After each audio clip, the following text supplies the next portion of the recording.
so we are just moving into spring, right, this year, the first week of spring. Yeah, that's and right. for people with, for pet owners, it presents some new problems, potential problems, some questions that we want to make sure that we address, right? So we have a couple here. If it's all right with you, we're going to go down the list and see exactly what we can get sorted away here for our pet owner friends. Sounds good. All right, awesome. So, like I said, it is officially spring. What are some of the illnesses and viruses that actually affect our pets as well, not just ourselves?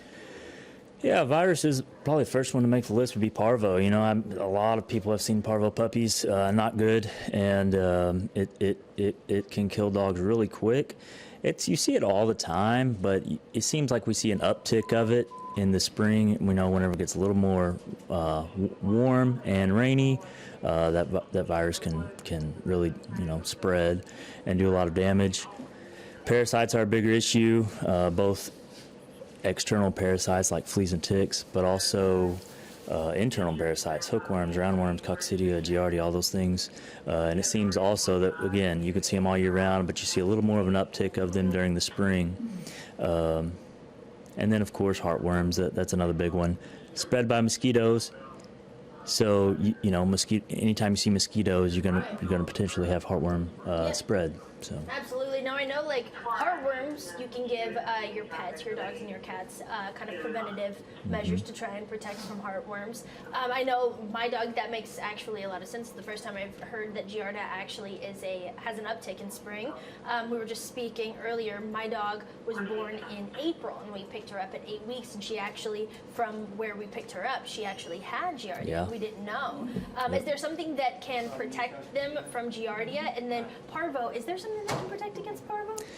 Yeah, parvo is easily protected against with the vaccines. You know, it takes several rounds. So some people get a puppy and it gets vaccinated once, and they think that's protective. Not necessarily, especially if it gets vaccinated at like 6 weeks of age. So that's why we harp about, you know, vaccinating those puppies multiple times. The parasites is something, some of those you can prevent against with a preventative, some of those you can't, and so that's why we check. One of the reasons we check, check puppies for parasites, part of a wellness check to see if they have those. But, you know, parasites like hookworms, roundworms, heartworms, yes, those monthly preventatives that you hear about, those help with preventing those parasites as well as heartworms and other things. Definitely. So those are some of the bigger issued concerns, and then there's some that are nuisances, right? I know I am no stranger to allergies, nor is the people in my household, but can dogs and cats get allergies as well? Yes, absolutely. We see a lot of allergies. In dogs, especially, it is usually revealed as a skin allergy, and so those dogs will be scratching a ton, licking their paws, you know, chewing on their paws. People see that a lot, and those are classic symptoms for seasonal skin allergies. They can be allergic to anything. You know, the fibers in the carpet. They can be allergic to the grass, oak pollen, things like that, cedar tree. You know, all of the things that you or I can get allergic to, they can as well, and so we do see more of an uptick of that this time of year as well. So what do you do to help them when you notice them scratching a little bit more, biting at their paws, things like that? Yeah, that's a hard one. There's not a great cure. You can test and try to find out what they're allergic to and thereby remove that allergen, right? That's a little bit of a problem in a lot of cases because usually dogs are allergic to more than just one thing, and also, how are you going to remove them from grass, right? It's just there's not a very great practical answer to that. Right. There are medicines, and everybody's probably seen the advertisements for them on TV. Drugs like Apoquel, Cytopoint. Back in the good old days, they did a lot of steroids for skin allergies. We've kind of gotten away from that a bit because of the side effects that prolonged steroid use can have. Right. But yeah, there are medicines to help them not really take away the allergy, but help them be more comfortable with it. Okay, that makes sense. Also, there's we do have a question in the live chat for you, if you're okay with that. It's a specific Depo-Provera. Asking if Depo-Provera helps cats specifically with allergies. Depo-Provera, I don't know. I don't even know that name. Sorry. Neither. All right. I would look it up. I would think it would be if there's a Depo steroid that can have, That's what they just said, steroid. Yeah, and so that is So that is used to treat cats Okay. for allergies. Yes. And it's had mild success. Yeah, I mean we use that too. Okay. It can help some animals a whole lot. You know, Okay. again, the one problem is that you're going to see some side effects from that, right? So if those cats eat more, lose a little bit of muscle mass, gain some weight, things like that, those are all side effects of steroids that you should probably expect to see if they're on depot. Yeah. That makes a lot of sense. Now, like we said, spring is coming and it allows us to get outside a lot more, but it also allows a lot of the critters to come and get a little bit more active, specifically ticks and fleas. We kind of see a literal uptick in ticks. Yeah, good one. with pets. So how, is there a way that we can prevent them from attaching to our pets as they come out from the backyard? Yeah, so a lot of the monthly preventatives, you know, there's a long list of medicine that can do that, but most of them are monthly preventatives or one every 3 months or something like that, and they do a good job of keeping those fleas and ticks at bay, which is good. You know, fleas make dogs itch, but ticks can carry severe diseases too, you know, so tick-borne illness is a big thing. And so that's one more reason to have them on a tick prevention. Oh yeah, absolutely. I didn't realize that there was a monthly preventative for that.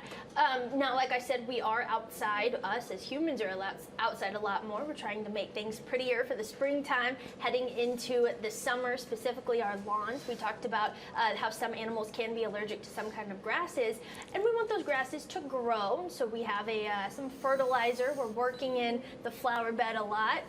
There's some specific kinds of fertilizer that I've heard in the headlines, news, what have you, that might be a little harmful to pets. Is there specific fertilizer that we need to avoid for pet owners, or maybe an ingredient that's in some fertilizers? Yeah, I think most of it, you know, if it's a liquid form, if you wait till it's dry, you're probably fine. If it's a granule or a pellet or something like that, you know, wait till it maybe gets worked into the soil a little bit.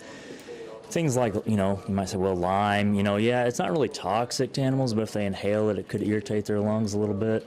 Kind of the same thing with some of the sprays, you know, the insecticides. Yeah, most of them are pretty safe. Wait till it dries. Don't let your dog out on your yard right after you sprayed it.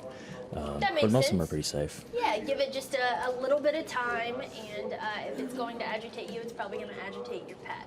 Seems like a good takeaway. Yeah. Okay, we're going to end on a fun one here. We've been doing a ton of coverage on the upcoming solar eclipse happening on April 8th, how it's going to affect traffic, because a lot of people are coming, how to keep yourself safe with the protective eyewear, how to keep your phone safe with trying to take photos and getting the best photo for it. Is there anything that we should be thinking when it terms of keeping your pets safe, or maybe any kind of weird behavior that our pets might have during that total solar eclipse? Yeah, I don't know. This will be, I think, the first total solar eclipse since I've been a vet, so I guess we'll find out together. Yeah, but yeah, I guess get them some Ray-Bans or something. But no, just a joke. I don't know. I think, thankfully, we're probably the only species, you know, that contemplates the cosmos, right? So, That we know of. yeah, that's right. Who knows exactly? So I wouldn't be too worried about it. Okay. But you know, if you're worried about it, I guess keep them inside. Yeah. So, yeah. I do have my own curiosities to see what kind of reaction that some different animals have. So we'll have to come have you back on April 8th to see if you See what do get happens, any right? calls Yeah. to say, you know, hey, my rooster doesn't normally crow, but then the sun went down, came back up, and it re-crowed in a way that it never had. You know, things of that nature. I don't know. It's going to be fun. I'm excited to see what your answers are when you come back after the solar eclipse. And you will be back, actually. You're here for a weekly segment. So if you have any questions that you want to ask our vet, Dr. Levi Embry here, formerly of Palestine, now of Tyler, Deep East Texas, East Texas, he's got you covered. All you have to do is send it to this email here on your screen. Let's see, there it is. petproject@kltv.com or petproject@ktre.com. We will get those questions in for next week. So again, just get them in, see what you want to know, what you want to have answered, any kind of fears that you want to quell down a little bit, anxieties maybe, what have you. Dr. Embry, thanks so much for joining us here on East Texas Now. It's been fun, and we'll do it same time, same place next week. Sounds good. All right, sounds good.